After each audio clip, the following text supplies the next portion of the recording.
بسم اللہ الرحمن الرحیم۔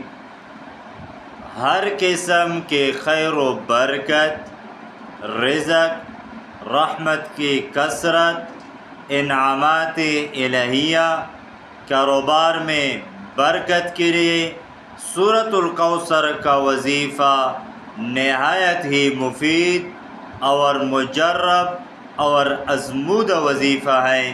وظیفہ بتانے سے پہلے اگر آپ نے ہمارے اس اکاؤنٹ کو فالو نہیں کیا ہے تو ہمارے اس اکاؤنٹ کو فالو کریں اور اجازت کے لیے کمنٹس میں لفظ اللہ لکھیں۔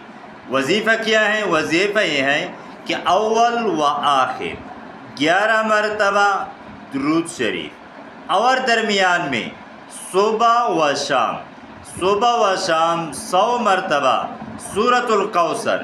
بسم اللہ الرحمن الرحیم۔ انا اعطیناک الکوثر فصل لربک وانحر ان شانئک هو الابتر۔ پڑھیں، انشاءاللہ آپ کے کاروبار میں برکت ہوگی اور آپ پر رحمت کی کثرت ہوگی اور آپ پر انعامات الہیہ ہوگی۔